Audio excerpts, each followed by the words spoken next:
সাবেক প্রধানমন্ত্রী ও BNP chairperson Begum Khaleda জিয়ার জানাজা অনুষ্ঠিত হবে আগামীকাল বুধবার 5 জোহর জাতীয় সংসদের দক্ষিণ প্লাজার সংলগ্ন মানিক মিয়া এভিনিউতে হবে এই জানাজা। মঙ্গলবার উপদেষ্টা পরিষদের বৈঠকের পর এই সিদ্ধান্ত নিয়েছেন অন্তর্বর্তী সরকার।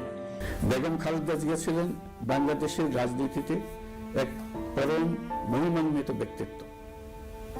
গণতন্ত্র, বহুদলীয় রাজনৈতিক সংস্কৃতি এবং জনগণের অধিকার প্রতিষ্ঠার সংগ্রামে তার অসামান্য ভূমিকা ইতিহাসে অম্লান হয়ে থাকবে।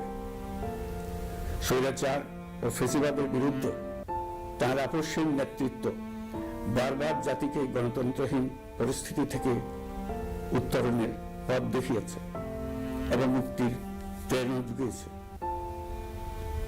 দেশ ও জাতির প্রতি তার সমুজ্জ্বল অবদান জাতি চিরকাল শ্রদ্ধার সাথে স্মরণ করবে। তার দীর্ঘ রাজনৈতিক যাত্রা, গণমুখী নেতৃত্ব এবং প্রিয় মাতৃভূমির স্বাধীনতা ও সার্বভৌমত্বকে সমুন্নত রাখতে তার অবিচল ভূমিকা অবিস্মরণীয় হয়ে থাকবে। সেখানে আরো সিদ্ধান্ত হয়েছে জানাজা শেষে রাষ্ট্রীয় মর্যাদায় বেগম জিয়াকে তার স্বামী শহীদ রাষ্ট্রপতি ও বিএনপির প্রতিষ্ঠাতা জিয়াউর রহমানের সমাধির পাশে দাফন করা হবে। এছাড়া খালেদা জিয়ার মৃত্যুতে 3 দিনের শোক ও 1 দিনের সাধারণ ছুটি ঘোষণা করা হয়েছে। দল থেকে 7 দিনের কর্মসূচি ঘোষণা করেছে বিএনপি।